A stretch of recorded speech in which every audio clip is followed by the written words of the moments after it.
नियम technical classes में सभी का हार्दिक स्वागत।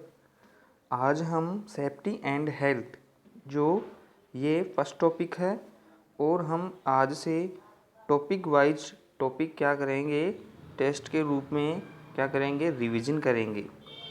तो फर्स्ट क्वेश्चन देखिए, एक प्रशिक्षित इलेक्ट्रीशियन से अपेक्षा की जाती है कि वह के अनुसार कार्य करे। तो जो कार्य अनुभव जो इलेक्ट्रीशियन होता है उससे क्या अपेक्षा की जाती है कि वह के अनुसार कार्य करे। तो ऑप्शन देखिए, अपनी सुविधा, भारतीय विद्युत नियम, अपने मूड व तापमान। तो हमेशा ध्यान रखें, जो प्रशिक्षित जो इलेक्ट्रीशियन होता है उससे क्या अपेक्षा की जाती है, जो कार्य अनुभव जो इलेक्ट्रीशियन होता है उसे यह अपेक्षा की जाती है कि वह क्या करे, वह भारतीय विद्युत नियम जो इंडियन इलेक्ट्रिक रूल जो बने हुए हैं उसके अनुसार क्या करना चाहिए, कार्य करना चाहिए। इसका जो राइट आंसर होगा वह होगा बी। चलते हैं नेक्स्ट क्वेश्चन पर।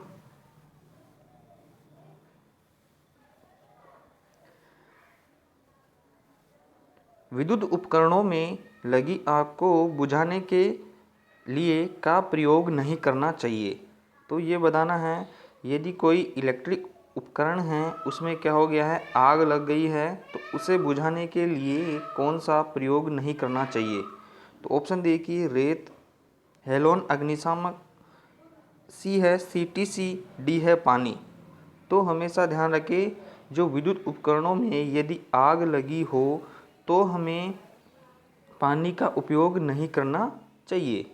क्या नहीं करना चाहिए, पानी का उपयोग नहीं करना चाहिए। इसका चलो नेक्स्ट क्वेश्चन देखते हैं।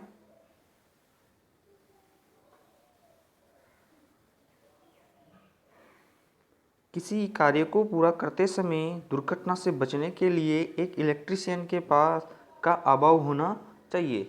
तो यदि कोई कार्य पूरा करते समय जो दुर्घटना से बचने के लिए इलेक्ट्रीशियन के पास का अभाव होना चाहिए। ऑप्शन देखिए, समझौता, लड़ने का, सुरक्षा का या छुट्टी लेने का। तो हमेशा ध्यान रखें, दुर्घटना से बचने के लिए इलेक्ट्रीशियन के पास में क्या होना चाहिए, इलेक्ट्रीशियन के पास में सुरक्षा होनी चाहिए, उसके पास सेफ्टी होनी चाहिए। चलते हैं नेक्स्ट क्वेश्चन पर। फ्यूज बदलते समय परिपथ के स्विच को करना नहीं भूलना चाहिए। यदि हम फ्यूज बदल रहे हैं, कोई सॉकेट सर्किट में से फ्यूज बदल रहे हैं, तो सबसे पहले स्विच को नहीं करना भूलना चाहिए। ऑन ऑफ, ऑफ करके ऑन करना या फ़ोन करके ऑफ करना। तो हमेशा ध्यान रखें, फ्यूज बदलते समय परिपथ के स्विच को ऑफ करना नहीं भूलना चाहिए। इसका जो राइट आंसर होगा वो होगा बी। चलते हैं नेक्स्ट क्वेश्चन पर। जब चालू लाइन पर कार्य करना आवश्यक हो जाता है तो अपने हाथों में पहनना नहीं भूलना चाहिए। जब चालू लाइन पर हम कार्य कर रहे हैं तो अपने हाथों में पहनना नहीं भूलना चाहिए घड़ी, ग्लव्स, चूड़ियाँ। तो चालू लाइन पर हमेशा ध्यान रखें, कार्य कर रहे हैं तो अपने हाथों में क्या करना चाहिए, ग्लव्स पहनना नहीं भूलना चाहिए। तो यह है, इसका मतलब है कि ग्लव्स अवश्य पहनना चाहिए, इससे हमें विद्युत का झटका नहीं लगता है। चलते हैं नेक्स्ट क्वेश्चन पर। यह सुनिश्चित करना चाहिए कि सभी विद्युत सामग्रियों के अनुसार हो। तो ये बताइए कि जो भी विद्युत सामग्रियाँ हम लेते हैं वो किस हिसाब से होनी चाहिए, बाजार भाव के अनुसार होनी चाहिए, या उपभोक्ता की पसंद के अनुसार होनी चाहिए, दुकानदार की पसंद, या BIS। तो इसका जो राइट आंसर होगा वो होगा BIS, bureau of Indian standard के अनुसार ही क्या होना चाहिए, विद्युत सामग्री होनी चाहिए। BIS की उस पर मोहर होनी चाहिए।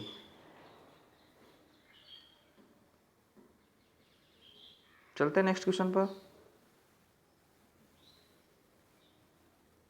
निम्नलिखित में से कौन सा निर्माता के लिए BIS का लाभ है। ये DMRC 2020 में आया हुआ है कि निर्माता के लिए BIS का लाभ है। ऑप्शन देखिए, बाजार में उत्पादकों की बेहतर छवि, बी है जोखिम के प्रति सुरक्षा का आश्वासन, सी है शोषण और धोखे से सुरक्षा, और डी है ISI मार्क वाले उत्पाद का मुफ्त में रिप्लेसमेंट। तो हमेशा ध्यान रखिए निर्माता के लिए BIS का लाभ, जो निर्माता जो होता है वो कौन होता है, कंपनी होता है। तो उसके लिए जो BIS का जो लाभ है वह क्या होना चाहिए, बाजार में उत्पादकों की बेहतर छवि होनी चाहिए। इसका जो राइट आंसर होगा वो होगा ए, बाजार में उत्पादकों की बेहतर छवि से ही क्या करते हैं, निर्माता के लिए BIS का एक लाभ है। चलते हैं नेक्स्ट क्वेश्चन पर। निम्न में से कौन सी विद्युतीय दुर्घटना का रोक सकने वाली एक सुरक्षित कार्य प्रक्रिया नहीं है। तो ये बताना है कि जो विद्युतीय दुर्घटना से रोक सकने वाली जो सुरक्षित कार्य प्रक्रिया नहीं है, इसमें बताना है कि कार्य प्रक्रिया नहीं है। ये DMRC 2020 में आया हुआ है। ऑप्शन देखिए, उपयुक्त सुरक्षा उपकरणों के उपयोग की अपेक्षा करना, या एंजर्ड लाइनों के पास कार्य करते समय सावधानी बरतना। ये क्या है, ये सुरक्षित कार्य करने की प्रक्रिया है। और निरीक्षण या मरम्मत से पहले विद्युतीय उपकरणों को डी एंजाइड करना, ये भी सही है, ये भी एक सुरक्षित प्रक्रिया है। बिजली के उपकरणों की उचित देखभाल करना, ये भी एक सुरक्षित कार्य की प्रक्रिया है। तो इसका जो राइट आंसर होगा वो होगा उपयुक्त सुरक्षा उपकरणों के उपयोग की अपेक्षा हम करेंगे तो ये क्या है, एक सुरक्षित कार्य प्रक्रिया नहीं है। यानी उपयुक्त सुरक्षा उपकरणों के उपयोग की अपेक्षा करना क्या होगा, इसका राइट आंसर ए। चलते हैं नेक्स्ट क्वेश्चन पर। जो इलेक्ट्रीशियन LT यानी जो इलेक्ट्रीशियन LT में ALT और HT जो हाई टेंशन और लो टेंशन लाइन पर कार्य कर रहा है उसके पास विद्युतीय एक्ट के अनुसार होना चाहिए। तो ये बताना है यदि कोई इलेक्ट्रीशियन है वह HT व LT लाइन पर कार्य कर रहा है तो उसके पास में क्या होना चाहिए, ड्राइविंग लाइसेंस होना चाहिए, वोटर ID होनी चाहिए, या आधार कार्ड होना चाहिए, योग्यता प्रमाण पत्र होना चाहिए। तो इसका जो राइट आंसर होगा वो होगा डी, उसके पास क्या होना चाहिए, उसके योग्य काम करने का उसके पास एक प्रमाण पत्र होना चाहिए। चलते हैं नेक्स्ट क्वेश्चन पर। जब खंभे पर कार्य करना हो तो कभी भी का प्रयोग करना ना भूलें। तो ये ध्यान रखें, जब हम पोल पर कार्य कर रहे हैं तो कभी भी का प्रयोग करना नहीं भूलना चाहिए, यानी वह अवश्य ही उपयोग करना चाहिए। तो ऑप्शन देखिए, चश्मे में, प्लायर में, पेचकस में, सेफ्टी बेल्ट में। तो जब हम खंभे पर कार्य कर रहे हैं तो उस समय हमें क्या प्रयोग में करना चाहिए, वो करना चाहिए सेफ्टी बेल्ट, ये अवश्य पहनना चाहिए। इससे हम पोल पर से गिरने से बच जाते हैं। चलते हैं नेक्स्ट क्वेश्चन पर। बहुत सी दुर्घटनाएं नहीं होती, उनके पीछे कोई कारण होता है। ये उस व्यक्ति के कारण हो सकती है जिसने उपकरण को खराब किया, या वह इस खराबी को जानता है परंतु उसने क्या नहीं किया। ऑप्शन देखिए, रिपोर्ट नहीं की, कार्य उपस्थित नहीं हुआ, झगड़ा किया, चापलूसी नहीं की। तो दुर्घटना जो होती है उसके पीछे क्या होता है, कारण होता है, और वह कारण उस व्यक्ति को क्या है, उस व्यक्ति को पता है जिसने उस खराबी को क्या नहीं किया, परंतु उसकी रिपोर्ट नहीं की, तो ये दुर्घटना का कारण हो गया है। तो रिपोर्ट नहीं की। तो बहुत सी दुर्घटनाएं अकारण नहीं होती, उनके पीछे कोई कारण होता है, और उस व्यक्ति के कारण हो सकती है जिसने उपकरण को खराब किया है, या वह उस खराबी को जानता है परंतु उसने क्या नहीं किया, रिपोर्ट नहीं की। चलते हैं नेक्स्ट क्वेश्चन पर। उपकरण का उपयोग केवल प्रयोगशालाओं और मानकीकरण के साधन के भीतर ही सीमित है।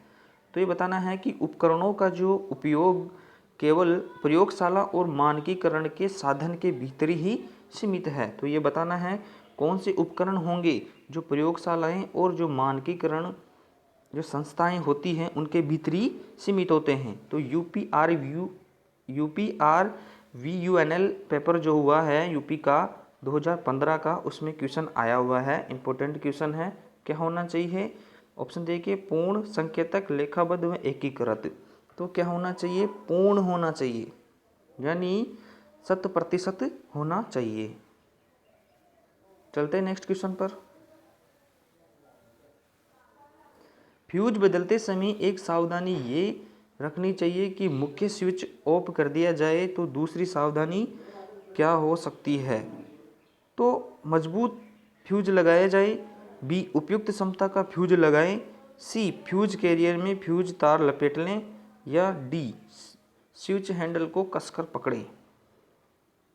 तो फ्यूज बदलते समय एक सावधानी ये रखनी चाहिए कि फ्यूज जो हम लगा रहे हैं वह क्या होना चाहिए? मजबूत फ्यूज लगाया जाए। क्या लगाया जाए? मजबूत फ्यूज लगाना चाहिए। चलते हैं नेक्स्ट क्वेश्चन पर। जब तक जो भी नए स्टूडेंट हैं वह पेज को सब्सक्राइब, लाइक और शेयर जरूर करें। देखिए नेक्स्ट क्वेश्चन। विद्युत उपकरणों का उपयोग करते समय निम्नलिखित में से कौन सी सावधानी बरतनी चाहिए? DMRC 2018 में पेपर में आया हुआ है कि विद्युतीय उपकरणों का उपयोग करते समय निम्नलिखित में से कौन सी सावधानी बरतनी चाहिए? ऑप्शन देखिए, किसी भी नग्न तार को नहीं पकड़ना, केवल नग्न तारों के साथ काम करना, सी नग्न तार और अन्य तारों के साथ प्रयोग किया जाता है, नग्न तार को काबू किया जा सकता है। तो हमेशा ध्यान रखें, विद्युत उपकरणों का उपयोग करते समय हमने क्या करना चाहिए है?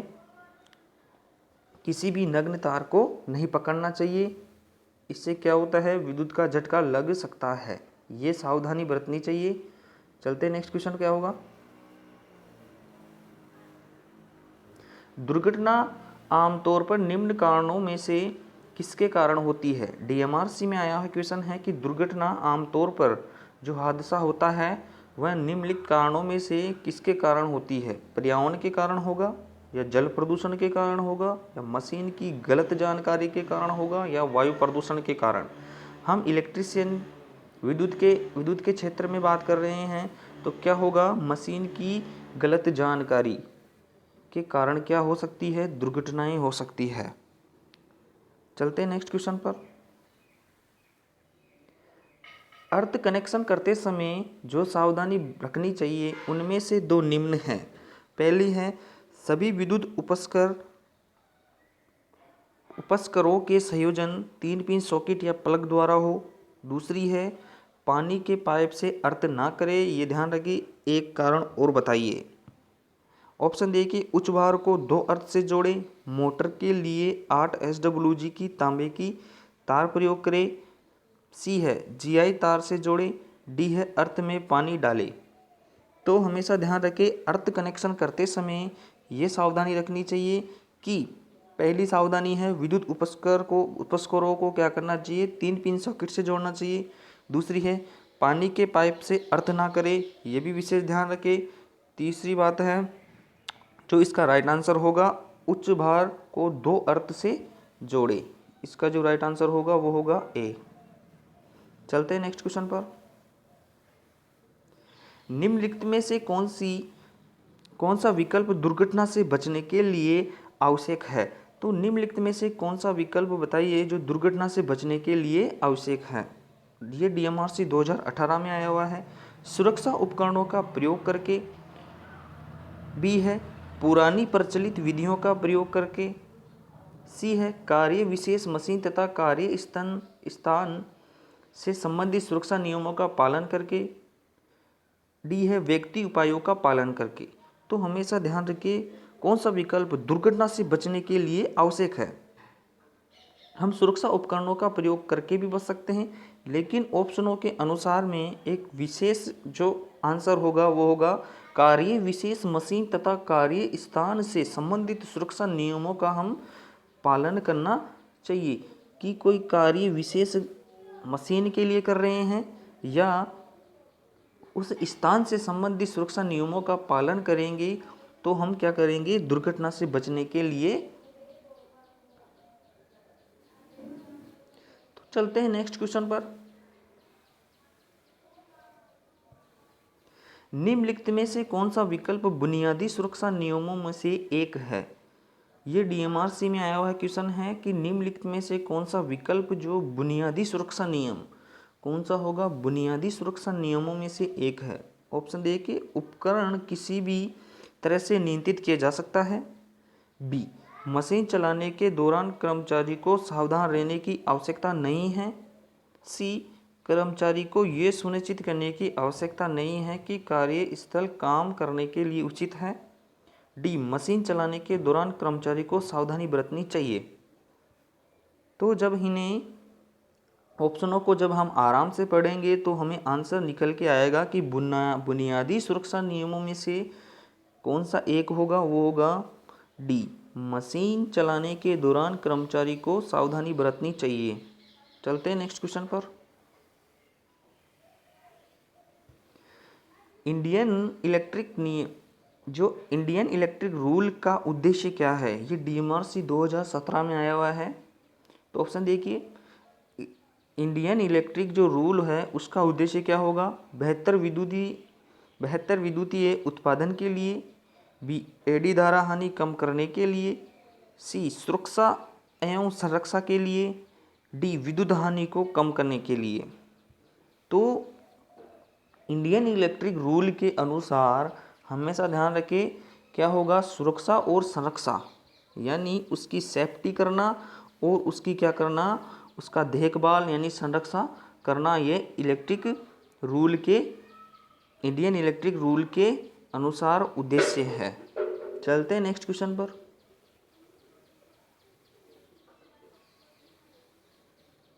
उस अवधारणा को क्या कहते हैं जो वैश्विक स्तर पर स्वीकार कर ली गई है, जिसमें मापन तकनीक का विवरण, संकेत, उत्पादक प्रक्रिया, समान व्यक्ति की सुरक्षा के मानक को निर्धारित किए गए हैं। तो बताना है कि जो उस अवधारणा को क्या कहते हैं जो वैश्विक स्तर पर क्या कर ली गई है, स्वीकार कर ली गई है, और मापन तकनीक का विवरण, संकेत, उत्पाद प्रक्रिया, समान व्यक्ति की सुरक्षा के मानक को निर्धारित किए गए हैं। तो ऑप्शन देखिए, मानकीकरण, सरलीकरण, गणनाएं और निर्धारण। इसका जो राइट आंसर होगा वो क्या होगा, मानकीकरण। स्टैंडर्डाइजेशन जो होता है, मानकीकरण जो होता है वह क्या होता है, वैश्विक स्तर पर स्वीकार कर ली गई कौन सी अवधारणाएं होती है जिसमें सुरक्षा प्रक्रिया, समान व्यक्ति, संकेत, उत्पादकों का मानक कोड निर्धारित किया जाता है। चलते हैं नेक्स्ट क्वेश्चन पर।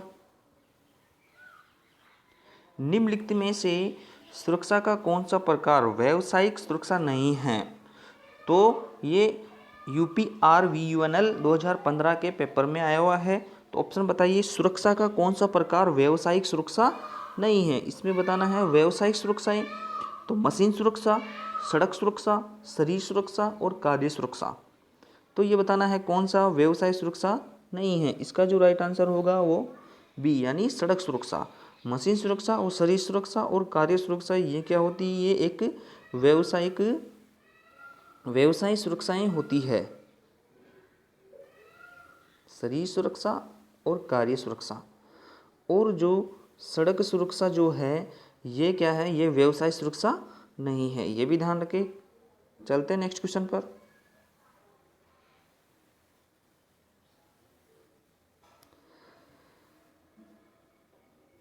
निम्नलिखित में से कौन सा दुर्घटना होने का कारण है? ये नोएडा मेट्रो रेल कॉर्पोरेशन 2019 के पेपर में आया हुआ है कि दुर्घटना होने का कारण है। ये बताना है खतरे के प्रति सजग ना होना, औजारों का जानकार होना, सी है सुरक्षा मानकों का ज्ञान होना, डी है सभी विकल्प। तो निम्नलिखित में से कौन सा दुर्घटना होने का कारण बताना है? क्या बताना है, दुर्घटना होने का यानी घटना होने का कारण बताना है। कौन सा होगा? इसका जो राइट आंसर होगा ऑप्शन देखिए, खतरे के प्रति सजग ना होना, औजारों का जानकार ना हो, सी है सुरक्षा मानकों का ज्ञान हो, डी है सभी विकल्प। दुर्घटना होने का कारण बताना है तो इसका जो राइट आंसर होगा वो होगा खतरे के प्रति सजग ना होना। ये यदि खतरे के प्रति हम सजग न होंगे तो क्या होगी, दुर्घटना होगी, ये तय है। चलते नेक्स्ट क्वेश्चन पर। उस मानक कोड का नाम बताओ जो अमेरिका द्वारा निर्धारित है। इंपॉर्टेंट क्वेश्चन है, बताओ। ISO, SSA, ASA, USA। तो जो अमेरिका द्वारा जो मानक जो निर्धारित कोड जो होगा वो होगा ASA, अमेरिकन स्टैंडर्ड एसोसिएशन। इसका जो राइट आंसर होगा वो होगा ASA। चलते हैं नेक्स्ट क्वेश्चन पर।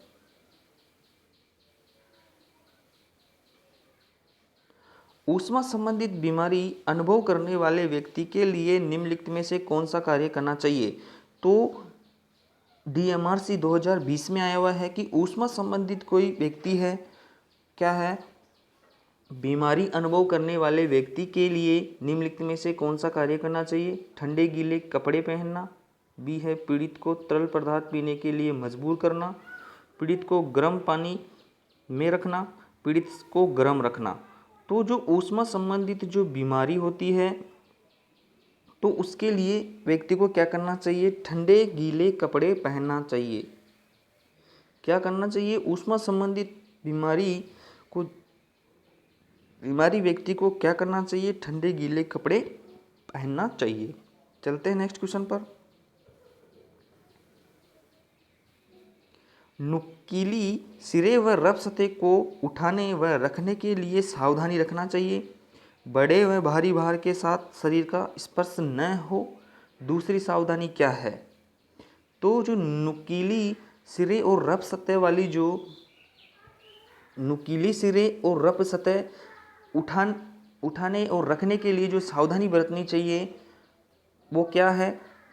पहली है बड़े व भारी भार के साथ शरीर को स्पर्श न हो, इसके लिए। दूसरी सावधानी क्या करना चाहिए?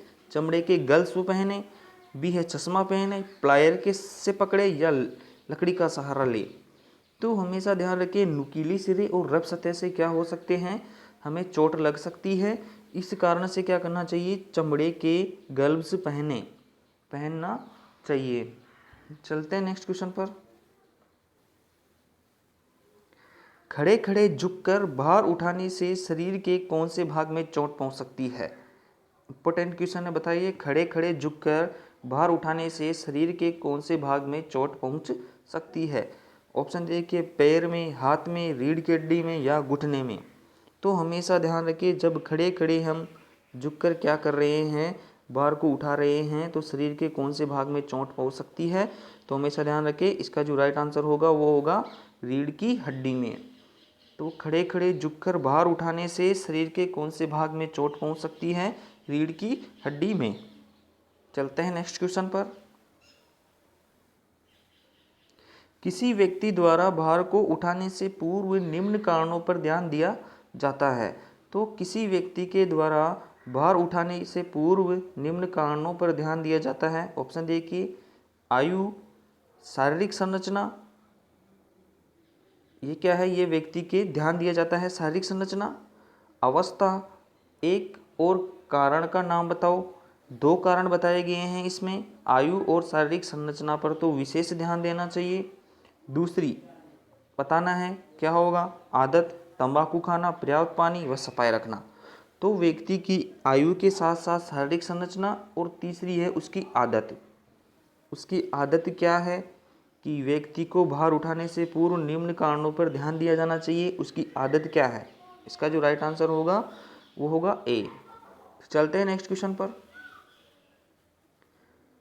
ये JMRC 2016 और इंडियन ऑर्डिनेंस फैक्ट्री 2015 के पेपर में आया हुआ है। तो मानव शरीर पर बिजली के झटके का जोर निम्नलिखित पर निर्भर करता है। तो मानव शरीर के बिजली का झटके का जोर जो निर्भर करता है, यदि मानव शरीर में से 90 वोल्ट की वोल्टता उसके शरीर से आर पार गुजर जाए तो उसे क्या लगेगा? झटका लगेगा, विद्युत का झटका लगेगा। तो ये ध्यान रखिए, ये किस पर निर्भर करता है? ये लाइन वोल्टेज पर। किस पर करता है? लाइन वोल्टेज पर निर्भर करता है। ऑप्शन देखिए, लाइन वोल्टेज, लाइन धारा, लाइन वोल्टेज और लाइन धारा, उपरोक्त सभी। तो इसका जो राइट आंसर होगा वो होगा लाइन वोल्टेज। क्या होगा? ए। लाइन वोल्टेज पर क्या करता है?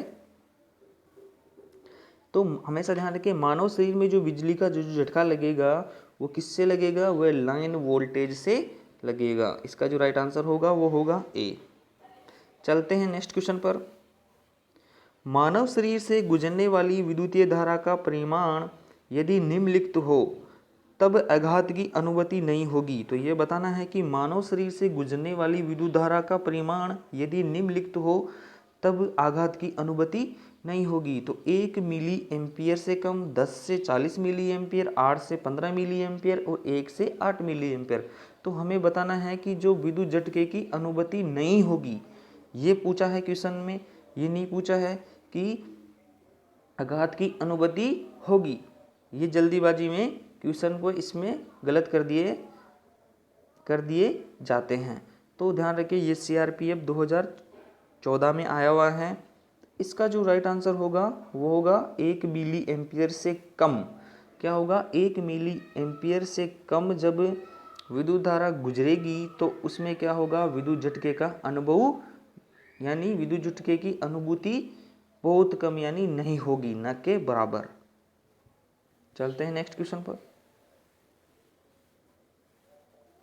निम्न में से कौन सी हानियां जो किसी व्यक्ति को बिजली के झटके लगने से हो सकती है? तो निम्नलिखित में से बताना है कि कौन सी हानियां हैं जो व्यक्ति को बिजली के झटके लगने से हो सकती है। किसी अंग विशेष पर छाले पड़ जाना, मांस जल जाना, हृदय गति रुक जाना, मृत्यु होना।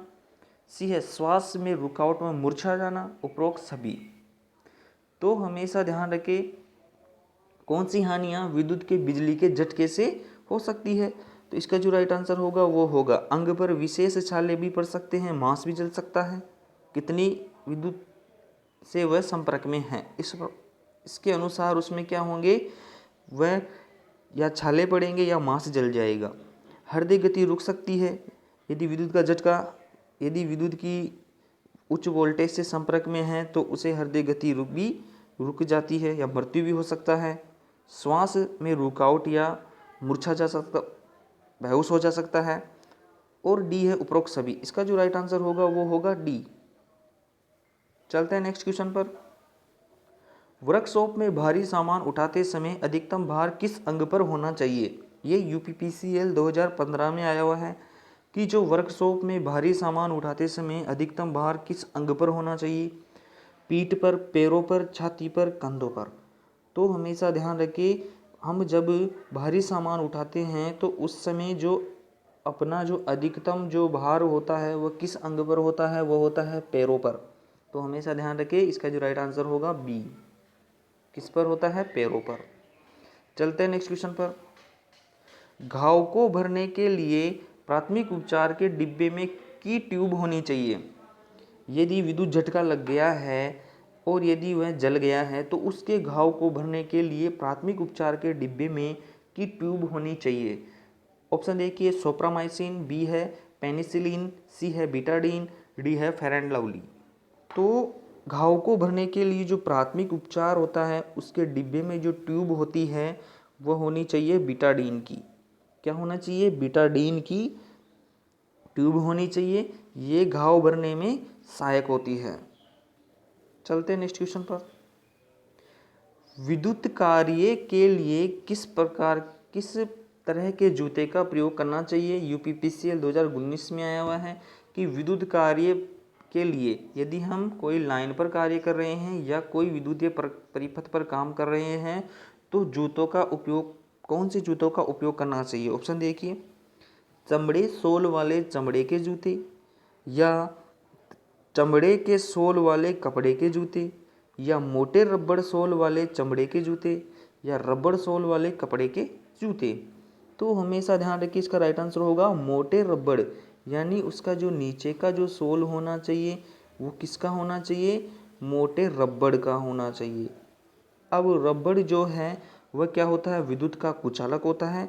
इससे क्या होता है? व्यक्ति और लाइन को क्या रखता है? ये पृथक रखता है, यानी वह लाइन के संपर्क में आने से बचाता है।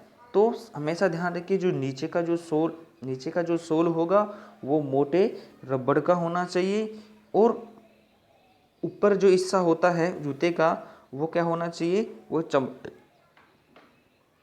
चमड़े के जूते होने चाहिए। चलते हैं नेक्स्ट क्वेश्चन पर।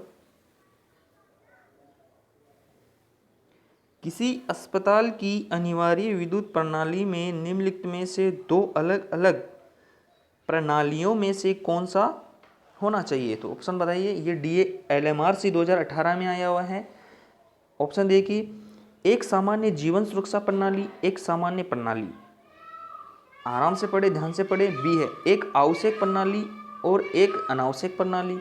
सी है एक जीवन सुरक्षा प्रणाली और एक है फायर अलार्म सिस्टम। ये सी की जगह डी कर लेना है इसको। एक आपातकालीन प्रणाली और एक उपकरण प्रणाली। तो हमेशा ध्यान रखिए, जो हॉस्पिटल, जो अस्पताल होते हैं, जो हॉस्पिटल यानी अस्पताल जो होते हैं, उनमें कौन सी विद्युतीय प्रणाली होनी चाहिए? एक होनी चाहिए आपातकालीन प्रणाली, एक होना चाहिए उपकरण प्रणाली। तो ये ध्यान रखें, ये अस्पताल के लिए अनिवार्य विद्युत प्रणाली होनी चाहिए, आपातकालीन प्रणाली और एक उपकरण प्रणाली। ये लखनऊ मेट्रो रेल कॉर्पोरेशन 2018 में आया हुआ है। चलते हैं नेक्स्ट क्वेश्चन पर। विद्युत धारा घटना के लिए कौन सा भाग जिम्मेदार होता है? यदि विद्युत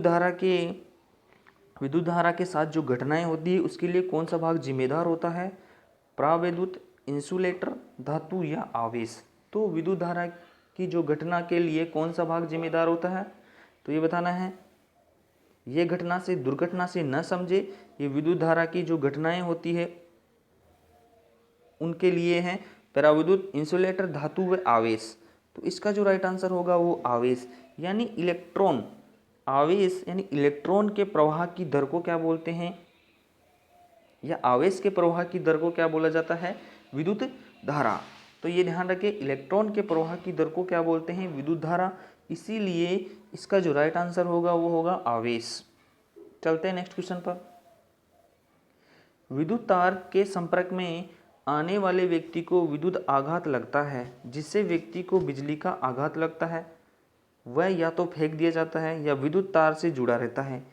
विद्युतीय निर्हार्द के संपर्क में आने वाले व्यक्ति को बचाने के लिए आपका पहला कदम क्या होगा? ये नोएडा मेट्रो रेल कॉर्पोरेशन 2017 में आया हुआ है। यदि कोई व्यक्ति विद्युत लाइन के संपर्क में या विद्युत सर्किट के संपर्क में हो गया है और उसे बिजली का झटका लगा है और वह उससे जुड़ा हुआ है, तो उस टाइम पे उसे अस्पताल ले जाएंगे या व्यक्ति का हाथ पकड़कर उसे विद्युत तार से खींच लेंगे या चिकित्सा को तुरंत फ़ोन करेंगे या लकड़ी की छड़ का उपयोग करके उसे तुरंत अलग करेंगे।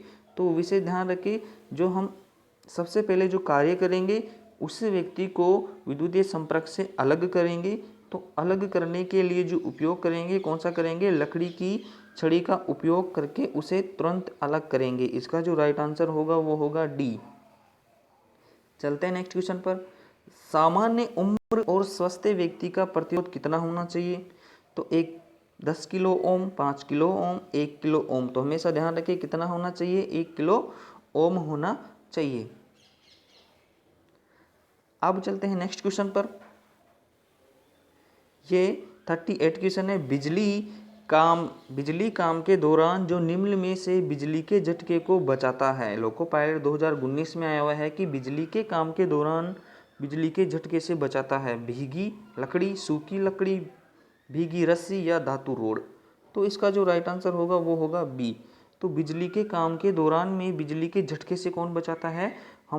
सूखी लकड़ी। यदि भीगी लकड़ी को लगाएंगे तो हमें विद्युत का झटका लगेगा, भीगी रस्सी के संपर्क में लाएंगे तो विद्युत का झटका लगेगा, और धातु तो विद्युत का कुचालक होता है, इससे तो विद्युत का झटका लगना आवश्यक है।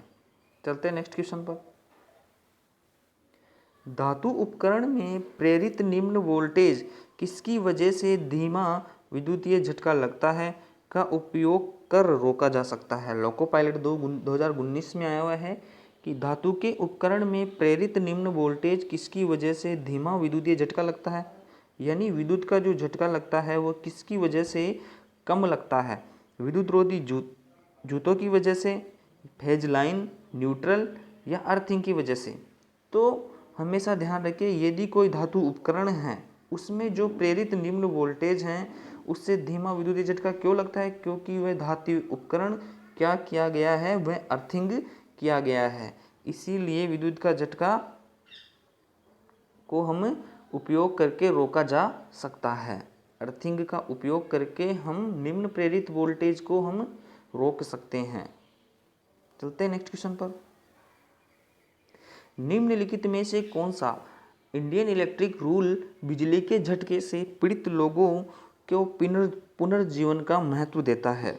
तो ये बताना है कि इंडियन इलेक्ट्रिक रूल के अनुसार में बिजली के झटके से पीड़ित लोगों के पुनर्जीवन को महत्व देता है। ऑप्शन देखिए, कट आउट नियम 44, एक बी है कॉन्ट्रैक्टर नियम 46, स्विच नियम 37 या एनर्जी मीटर नियम 38। तो हमेशा ध्यान रखें, जो इंडियन इलेक्ट्रिक जो बिजली के झटके से पीड़ित लोगों को पुनर्जीवन का जो महत्व देता है वो होगा कट आउट नियम। यानी कट आउट नियम या कॉन्ट्रैक्टर होगा या स्विच होगा, नियम होगा। तो हमेशा ध्यान रखें कौन सा होगा, कट आउट नियम 44। ये ध्यान रखें, इंपॉर्टेंट क्वेश्चन है। चलते हैं नेक्स्ट क्वेश्चन पर। घरेलू परिपथ में उपयुक्त सुरक्षा प्रणाली जो किसी को विद्युतीय झटके लगने पर ट्रिप हो जाती है वह कहलाती है। तो घरेलू परिपथ उपयुक्त सुरक्षा प्रणाली कौन सी है जो विद्युत का झटके लगते ही यानी विद्युत का शॉक लगते ही पर ट्रिप हो जाती है? MCB, ELCB, HRC फ्यूज या MCCB? तो हमेशा ध्यान रखें कौन सा उपकरण होगा, वो होगा ELCB यानी अर्थ लीकेज सर्किट ब्रेकर। तो आज के जो 40 क्वेश्चन थे वो कंप्लीट हो गए हैं और इसी प्रकार से हम टॉपिक वाइज टॉपिक क्या करेंगे, रिवीजन करेंगे। अब इसके बाद में जो अलग टॉपिक होगा, जैसे सुरक्षा सावधानियों में कौन सा होगा, वो होगा जैसे अग्नि से संबंधित हो गया है। अगला टॉपिक जो होगा सुरक्षा सावधानियों के जो सिंगल सिम साइन जो होते हैं उनसे होगा। उसके बाद में जो श्वसन क्रियाएं होती हैं उनके बारे में हम अलग अलग टॉपिक पे अलग अलग क्वेश्चन पर पढ़ेंगे। तो ये ध्यान रखें, और यदि वीडियो पसंद आया है तो लाइक ज़रूर करें और पेज को सब्सक्राइब करें, बेल आइकन को जरूर दबाएं। धन्यवाद। जय हिंद, जय भारत।